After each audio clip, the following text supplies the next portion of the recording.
Welcome to Ask Leo Answercast number 138.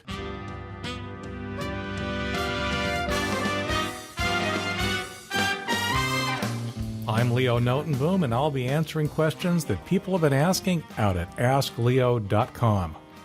Today's Answercast is brought to you by the Ask Leo Guide to Routine Maintenance. Keep your computer running better and running longer. That's what the Ask Leo Guide to Routine Maintenance is all about. Culled from the articles on Ask Leo, it'll help you speed up your computer, free up space, and basically just avoid spending money that you don't need to spend by making that machine last as long as possible.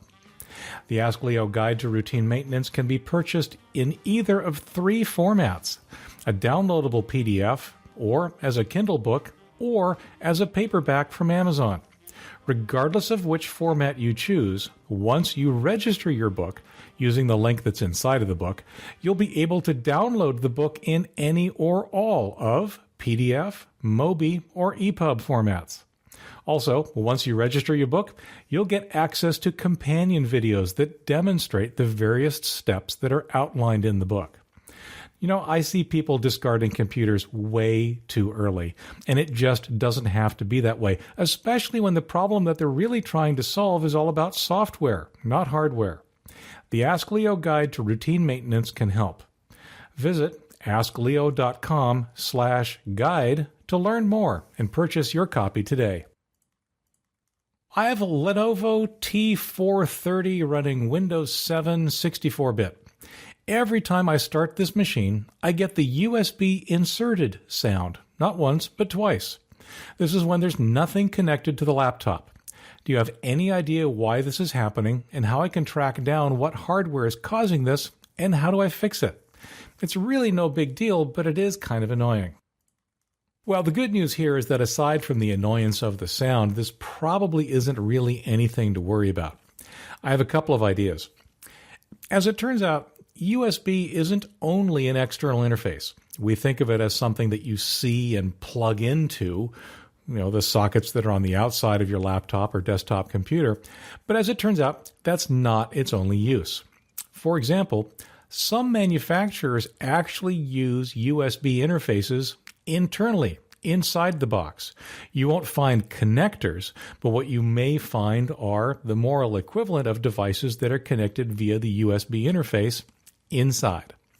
As it turns out, it's a nice standard interface for attaching random hardware, and it probably saves them some money to use it, even internally, making your computer somewhat less expensive.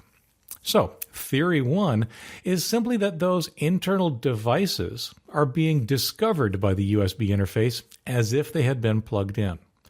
It doesn't have to be that way. I believe my desktop, for example, has an internal wireless interface that is USB, and I do not get an inserted sound, although it does happen to show up in the Add or Safely Remove Hardware list.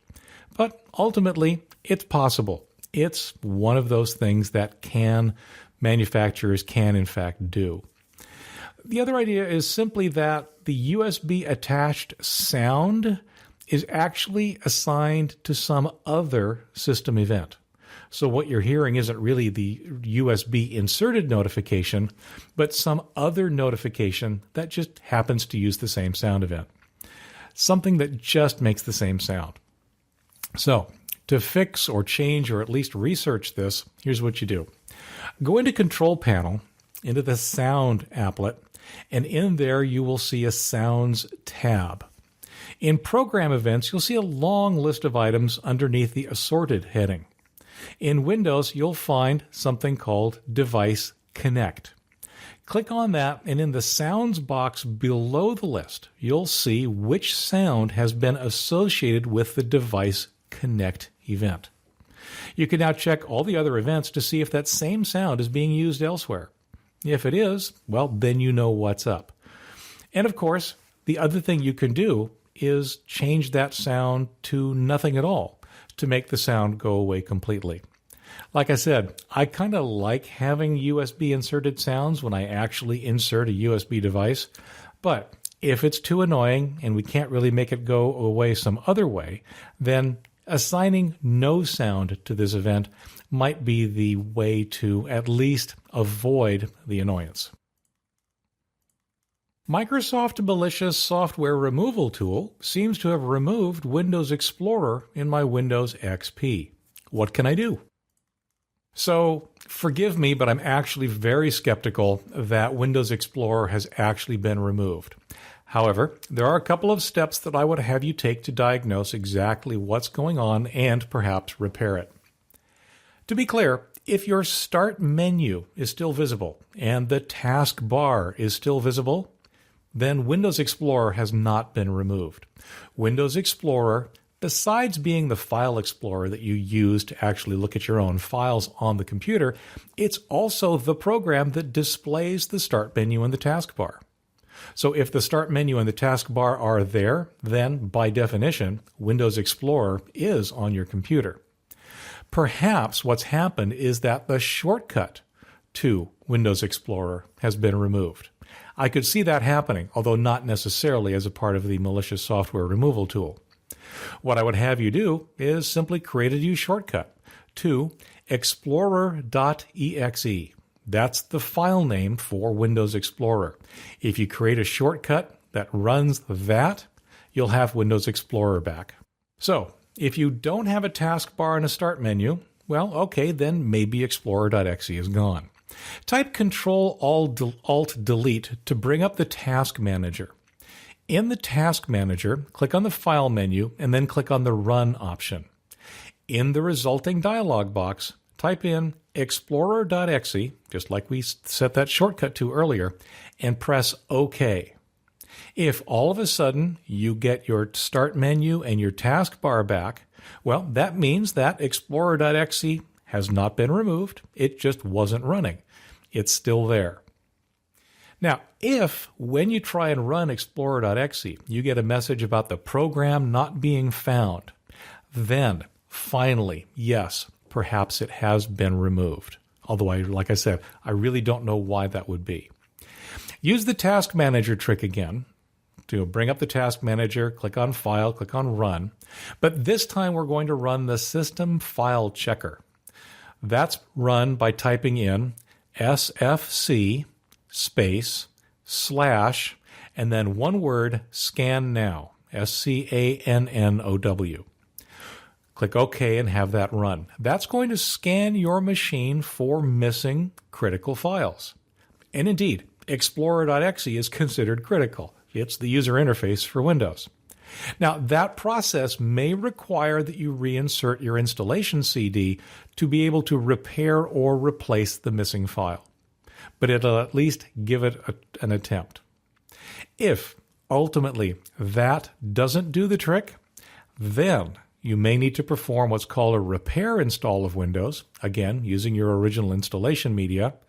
And of course, the worst case scenario is a complete reinstall of Windows from scratch. Although I'm really thinking that if we get this far, a repair install would be the way to go, and probably most likely to resolve the issue without forcing you to basically erase everything that's on your machine. And of course, I do have to throw out that one thing that would have been a very easy way to recover from this is to reinstall or recover your machine from an image backup that was taken prior to whenever this started happening. In other words, an image backup basically captures the state of the machine, all of it, top to bottom. When you restore that image backup, you're restoring your machine to that state.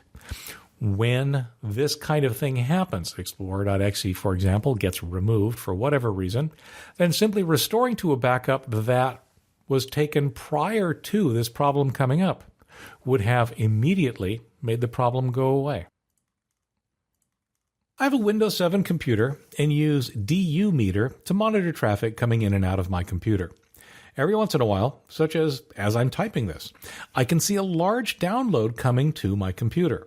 I've checked my information area, the lower right in the taskbar, and I don't see a Microsoft icon which usually appears when they're downloading fixes. Plus, today's Monday, and it's usually Wednesdays when I actually get them.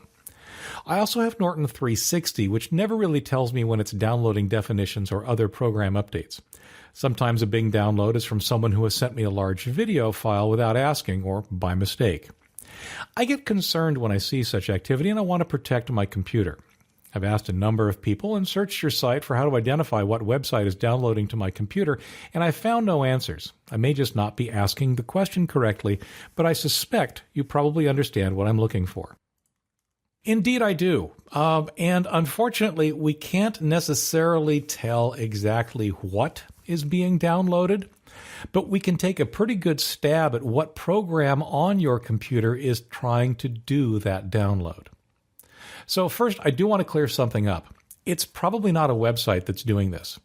Remember, websites are those things that you visit in your browser. So AskLeo.com is a website. Google.com is a website. Microsoft.com is a website. Those are places that you go to in your browser, like i.e. Firefox and Chrome. Typically, things that are downloaded by your web browser are things that you've requested. In other words, web pages that have to be downloaded before they can be displayed. And of course, if you download something explicitly, like a program or a document, well, you'd know you were doing it because, well, you were doing it. But now, of course, life is kind of full of exceptions. Many programs, in addition to Windows itself, will automatically update themselves. What that means is that any of them, including the browsers that I just talked about, could in fact be downloading an update. This isn't from a website per se, but it's just from another server out on the internet that has the programs that these programs are checking for and checking for updates. It may or may also happen to be a web server and have some websites on it, but these kind of downloads are often from locations that actually have nothing to do with websites, again, depending on the program and the specifics. Some programs, like your anti-malware tools, are also going to be updating periodically. As you point out, some aren't telling you that they're doing it. They just go ahead and do it. And of course, your email program could be checking for and downloading email. Now, everything I've talked about so far is actually completely normal. It happens on my machine. It happens on everybody's machine. But we also need to talk briefly, at least, about malware. The problem here, of course, is that malware can do anything, meaning that if you have an infection of some sort, your computer absolutely could be downloading or uploading all sorts of things. It could even be sending email, a classic example of one of the ways that botnets are used. They send spam, and they do it by hijacking people's machines and using those machines to send the email. So, step one, makes sense, is of course to make sure that your security software is all up to date and that you're running scans. I'd also consider running a scan with malwarebytes.org's free tool. It tends to catch a few things that some of the other tools don't. But ultimately, it sounds like you're probably already there. It sounds like you've already got some decent anti-malware software on the machine, and I will just assume that it's probably up to date and doing what we think. So, in that case, when nothing is obvious, I'm going to point you to an article on the site on AskLeo.com.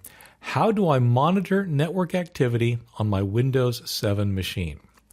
What this does is it talks about using the Windows 7 utility called perfmon to see which programs are accessing the network. It's a program that's already installed on your machine. It's part of Windows 7, and it actually does a pretty nice job of showing you which programs are connected to something out on the internet, which ones are downloading lots of data, and which ones are not, of course. And now this can possibly at least give you a clue. Sometimes, unfortunately, the clue is very obscure. For example, sometimes it will show that the process called service host is the one doing the download. Well, that doesn't really help you a lot because service host can actually be doing it on behalf of many, many different services and programs. But on the other hand, sometimes it'll be really obvious that it'll say, you know what, it's this program over here. This program is just downloading like crazy from the internet. And then all of a sudden a light bulb will go on and you'll say, oh, of course, this program does that. It makes total sense. And sometimes you'll say, oh, this program does that. It doesn't need to do that. I will turn that part of the program off. But at least it'll allow you to gather some more information about exactly what's being downloaded onto your machine when you see this happening. Give it a try. When I click on a search program or email site, I see Infospace first before the site. It slowed my computer down somewhat. I've had it removed, but it always comes back. How can I get rid of it forever? Infospace actually is a search engine that's got a pretty good reputation. I suspect what you're seeing here is some kind of intrusive adware that's associated, at least with that same name. There are, in fact, several possible things that could be going on here. I want to walk you through some of the possibilities and what you should be looking at. The first thing I'm going to have you do is run Malwarebytes Anti-Malware, their free tool. It has a very good history of removing adware, and I believe what you're looking at is adware, a form of malware that basically exists to push ads in your face or redirect you to websites that have ads or who knows what. Now, as to why it keeps coming back, well, you've indicated that you've had it removed a time or two. Unfortunately, I don't know how it was removed. But the very first thing that comes to mind when I hear that malware comes back like this is simply that the removal was incomplete. Malware can try very hard to prevent itself from being removed. Many will, in a sense, repair themselves if they find that portions of the malware have been removed. That repair, of course, is performed by parts of the malware that were left behind. In other words, an incomplete removal. It can look like the malware has been removed for a while, but after repairing itself, well, the malware magically reappears. The only real solution to this is to use tools that really do remove it all, if you can tell, or research specific manual removal instructions for the particular form of malware that you're fighting. Eventually, tools like Malwarebytes actually do end up cleaning things up completely, so make sure that you're always running the latest version as they play a little game of catch-up or a little bit of a race with the malware vendors, the malware creators. The malware creators are constantly changing their software to avoid detection, and of course, tools like Malwarebytes are constantly changing their software to detect all those changes. Now, the other problem, and I'm always hesitant to say this because, of course, I really don't want to offend, but the other problem is it might be you. One of the scenarios that I see too often is that people will do something that causes malware to be installed on their machine. So they find it, they remove it, they go through and do all of the right things to stay updated and get their anti-malware tools running and so on. I mean, everybody, they just do all the right things. Then they go back and they do exactly the same thing that caused the malware to be installed in the first place. There's simply no way to prevent you from, well, yourself. You can't prevent you from shooting yourself in the foot.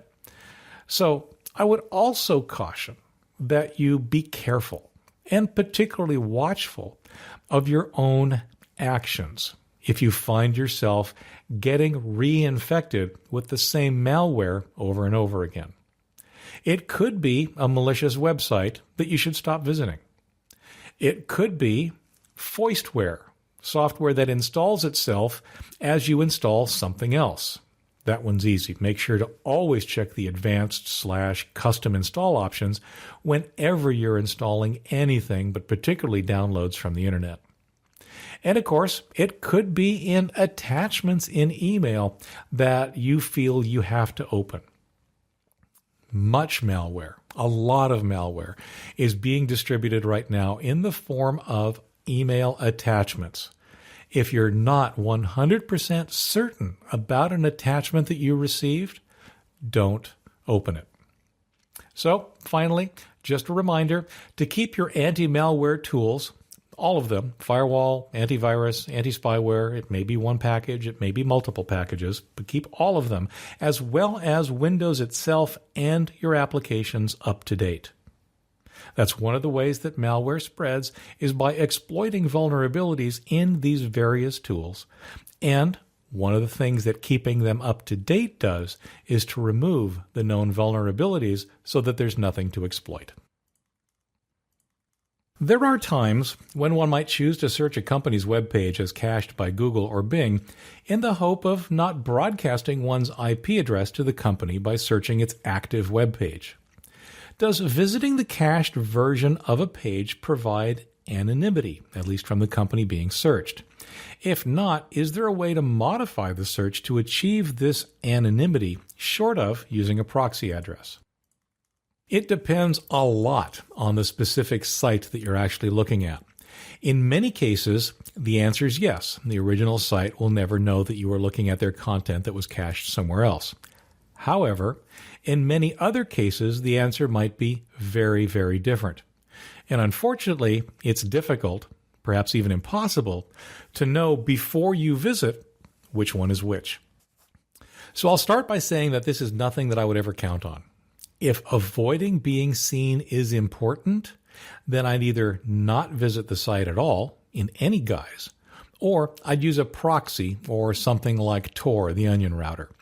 Even then, cookies and the like could still identify you, so caution is absolutely warranted, again, if this is that important to you. The search engine cache is really just a copy of a web page that the search engine keeps on its own servers instead of the original. It can be handy to access the cache if the site is down, or sometimes to detect changes if the cache hasn't been updated since the website itself has actually changed. The problem is that a web page can be very simple or it can be incredibly complex.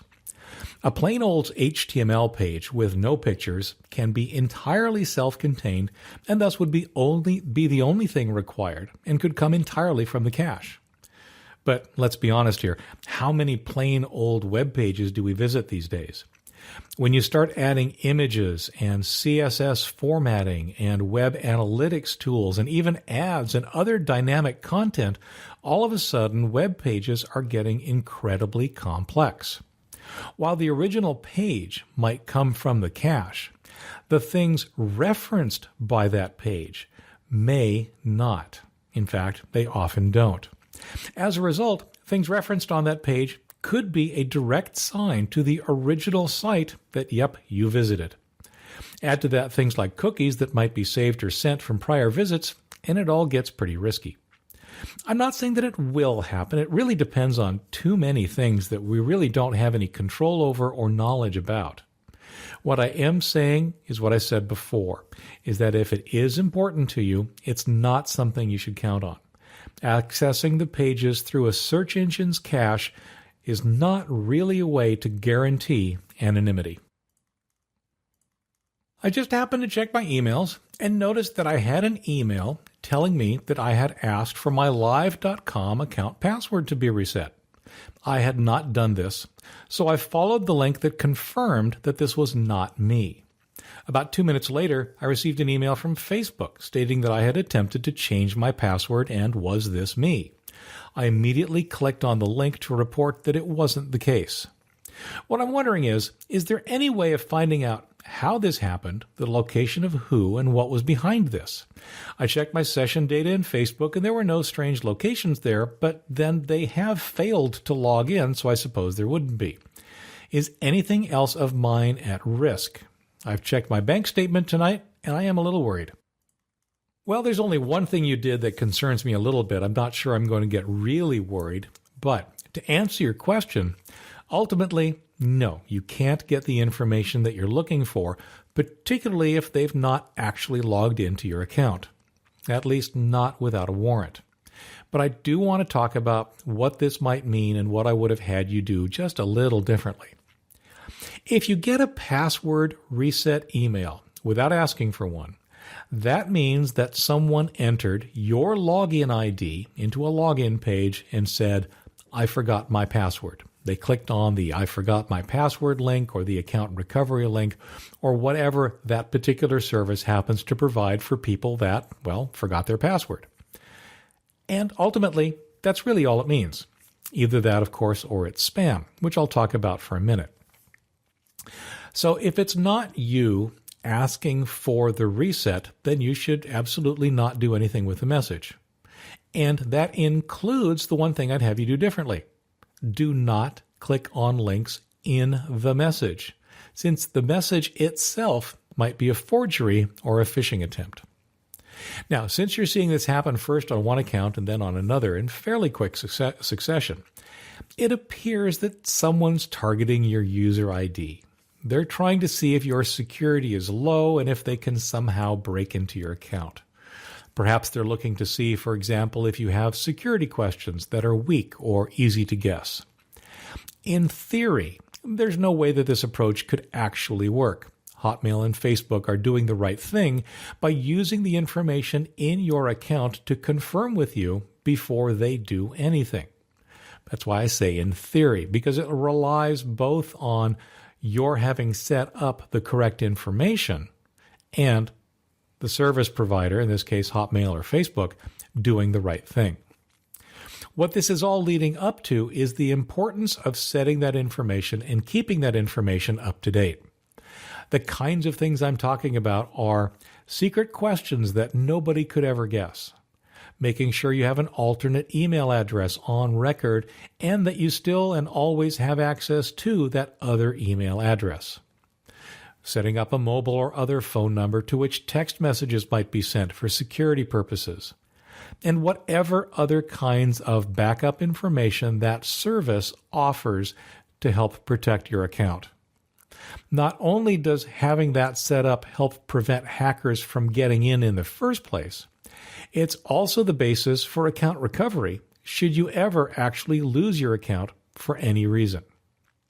Ultimately, no. Even if your account is actually hacked, the information of who or how or why is rarely, if ever, made available, unless it becomes part of some police investigation, at which point it is typically made available to the police should they request it.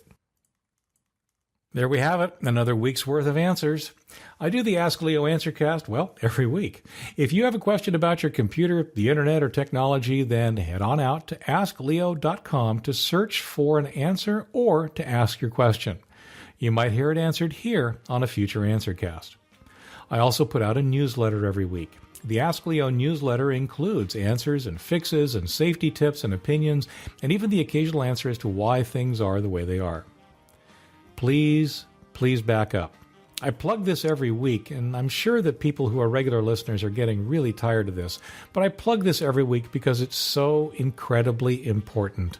Nothing can save you from almost any disaster like a proper and recent backup. All my answers are based on my own personal experience and should be used entirely at your own risk. I just don't know you, your abilities, or the specifics of your machine, and those kinds of details can make a huge difference. The Ask Leo Answercast is a production of Ask Leo and is copyright 2013. Thanks for listening. I'm Leo Notenboom, and I'll be back soon with another Ask Leo Answercast.